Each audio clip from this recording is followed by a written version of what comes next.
Линьян нэртэй нэгэн хүн эмнэлгийн орон дээр хэвтэж байгаад ухаан орох үедээ хэн нэгэн гаднаас өрөөнд нь орж иж байгаа мэт санагдана.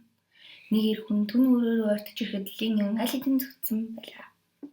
Линьян гүйж яваад нэг машин харж тусламж хүсдэг жолоочин түүнд туслахын оронд барьж авна. Яг тэр үед Сямо нэртэй нэг залуу гарч ирнэ. Тэр бол Линьяны бие хамгаалагч гэжээ. Тэр үед Линьян дахин ухаан алдсан Сямо нөгөө өртөө зодтолдож ялна. Дараагийн хэсэгт Сямо гэртээ шүшгөөрт орж байхад Линьян ухаан орсон байв. Сямо өрөөнөөс гарч ирэхэд Линьян түүний ард нуугдж байгаад утгаар тарих гэж оролдоно.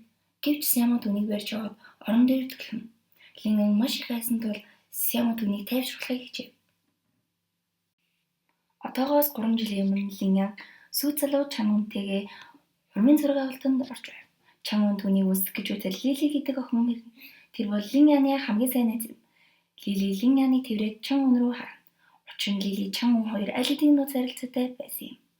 Гурлаа хамтдаа зураг авахулна. Нэг зураг авалтын үеэр Лили Чангуны гарыг артаас нь барихад Чангун харийг нь салгана. Учир нь Линьянд ичлэгдэхийг хүссээгүй байв. Хэд хоногийн дараа Линьян аав хамзрыг харж байгаад "Аваа, миний сүйт залуу сайн хүн биш юм шиг байна" гэж хэлнэ. Нөгөө тад Лили Чангуны урууддаж байв. Чангун ийм юм хийхээ болихэд Лили "Чи надад таалагдгүй гэж үү?" гэж асууна. Чангун түүний хөлийг илж "Хэрвээ миний сүйт төсвийг мэдчихвэл бидний бүх хөдөлмөр талхаар болно" гэдэг. Лили "Мэдвэл бүрийг илүү сонирхолтой болно" гэж хэлв. Үүний дараа тэд татан харилцаанд орно. Нэг өдөр Линьян хурмандаа бэлдэж байхад Лилигээс мессеж ирнэ. "Би чамд бэлэг авчирсан. Энд чиний гоо сахны ширээн дээр хайрцаг байгаа. Нэгэд үз." Хайрцгийг нэхэд цочид бодлын өрөөний карт байв. Линьян бэлэг байна гэж бодоход тухайн өрөөнд очино. Гэвч Лилич байхгүй, бэлэгч байхгүй байлаа. Харин Чангуны унсан хувцсыг олж авна. Угаалгын өрөөний хаалгыг нэтэл Чангун Лили хоёр татан байдалтай байж байв. Чангун үзэж бод. Чиний бодож байгаа шиг зүйл биш ээ" гэж хэлнэ. Линьян уурлаад дээвэрлүү гүйж гарна. Чангун түүнийг тайвшруулах гэж байтал Лили ирж "Линьяна буруу ойлгосон байна" гэдэг. Линьян хурмын бүгжээ аваад Лилиг алхтана. Лили уурлаж түүнийг түлхэхэд Линьян дээврээс унах гэж байхад Чангун түүний гарыг барина. Лили "Гарыг нь тавь. Тэр бүхнийг мэдсэн" гэж хэлнэ. Линьян "Үгүй ээ, Чангун гуй" гэж гуйхад Чангун гарыг нь тавьж орхино. Линьян доош унаж эмнэлэгт хүрэгдэн ухаангүй болж ойсомжоор алтан комд орно.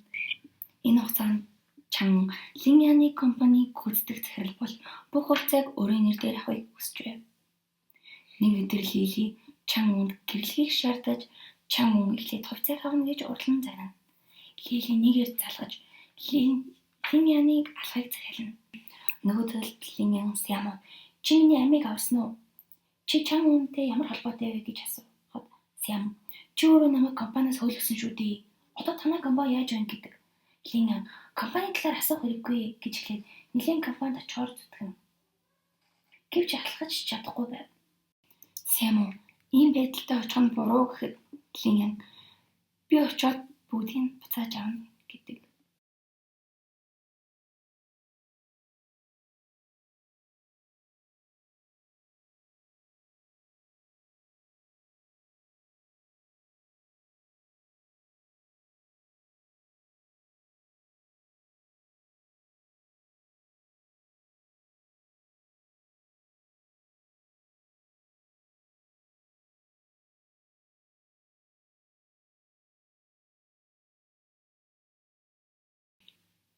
Ийм удаан хугацааны дараа эцэст нь эхнэр минь эргэж ирлээ.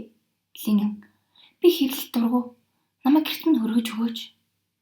Чангун түүний тэрвэрэд "За, зүгээрээ" гэдэг. Үүнийг сонсоод Лили шууд гэрлүүгээ гүйж Линьян ирэхээс өмнө эд зүйлсээ авахыг оролдоно. Чангун Линьяныг машинд суулгаад эмнэлэг рүү явна. Линьян "Манай гэр нөгөө талд байхад яагаад эмнэлэг рүү явж байгаа юм бэ" гэхэд Чангун "Чамайг дахин үзүүлэх хэрэгтэй" гэдэг. Линьян "Би зүгээрээ. Би гэртээ хармаар байна" гэхэд Чангун зөрүүдлэнэ. Тэгэхэд Линьян "Чи яагаад дахин татгалзаад байна вэ? Гэртээ өөр эмэгтэй нууж усан юм швэз" гэхэд Чангун "Үгүй ээ. Би гэр цэвэрлэгч эмэгтэй л хүсэлсэн" гэдэг. Линьян "Зүгээрээ. Бид хамт цэвэрлэнэ" гэж хэлнэ. Нөгөө талд Лили Яран ачаагаа баглаж байтал цүнхэн унаж хувцсан нас гарна. Энэд Чангун машинч ирнэ. Лили яран хуцаа хураана. Лигийн хаалгаа онголоход Лили харагдахгүй. Гэрмаш цэвэрхэн байгааг хараад чи энд хинч амьдардаггүй. Цэвэрлээгүү гэж хэлсэн шүү дээ гэхэд Чангун чамайг санахаар энд амьдарч чадахгүй байсан. Цэвэрлэгч сайн цэвэрлсэн юм гэдэг. Гэтэл Лилигийн дотор хувцсыг олж харна. Чангун яран авч цэвэрлэгч яах байх гэдэг. Тэр үед Лили буудангийн ард нугдаж байсныг Чангун харж Лингэн анзаарахгүй тул толгоогоо доош харуулна. Лингэн энэ эмэгтэй хүний үнэр байна гэхэд Чангун цэвэрлэгчийн үнэр байх гэдэг. Лингэн гэрээ их сансан. Чи тийшээ гарч үзье гэв. Тэр хооронд Чангун Лилиг бүх ачаатай хөөж гаргана. Лингэн доош бууж ирээд Лили хаан байна гэхэд Чангун яагаад гинэд Лилиг асууад байгаа юм гэдэг. Лингэн би түн биелсэн машиныг зогсоолт байгааг харсан гэдэг. Нөгөө талд Лили машиндаа сууж явах гэж байтал Лингэн гарч ирнэ. Лили ээж би чамтай уулзах гэсэн юм.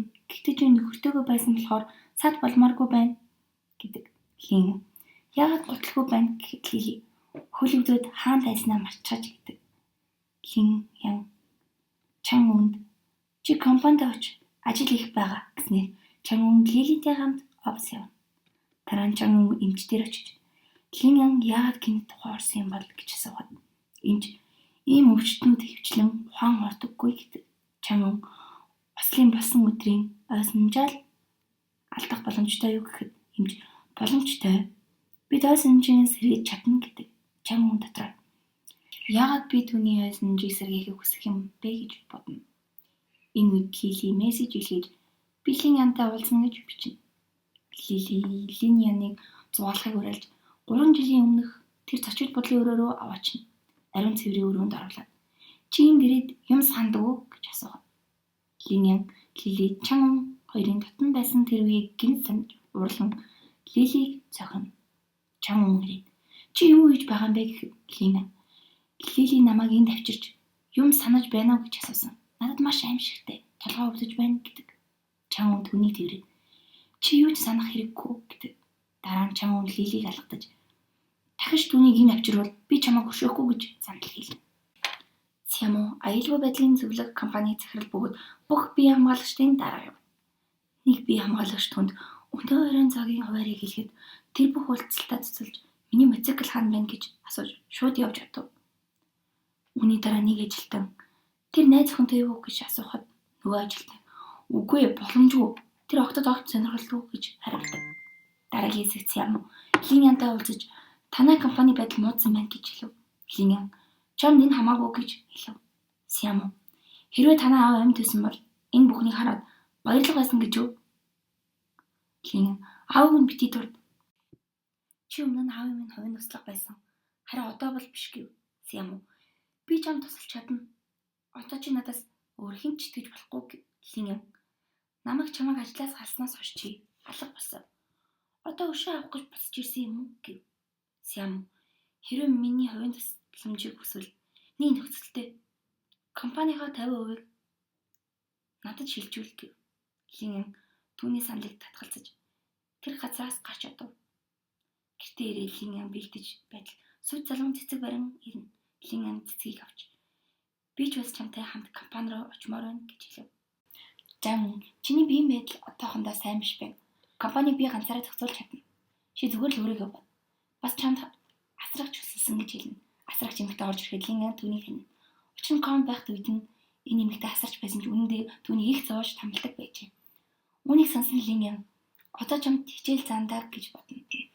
Чангун компани руу явсны дараа асрагч массаж хийж өгье юу гэхэд Лингэн тийм ээ ойрт гэж хэлээд гинэт зүүнийг алгадна. Асрагч би юу хийсэн юм бэ гэхэд Лингэн дахин алгадна. Асрагч хөөцөлт хойж би үүнийг өөрийн дураар хийгээгүй. Лили надаар хийлгсэн. Тэр миний зээ охин гэдэг. Лингэн Лили бол миний хамгийн сайн. Тэр ингэхгүй гэхэд асрагч тэр миний зээ болохоор би сайн мэднэ. Испос би яагаад дайсагнах юм бэ? Тань дайсагнах надад ямар ч шалтгаан байхгүй. Лили таны сүйд залуутай үргэж байгааг мэдгүй гэдэг. Лингэн чи үүнийг Чан үүний өмнө хэлж чадахгүй гэхэд асрагч үгүй миний хүү түүний компанид ажилладаг. Хэрвээ хэлбэл ажлаас нь хөөнө гэж хэлв.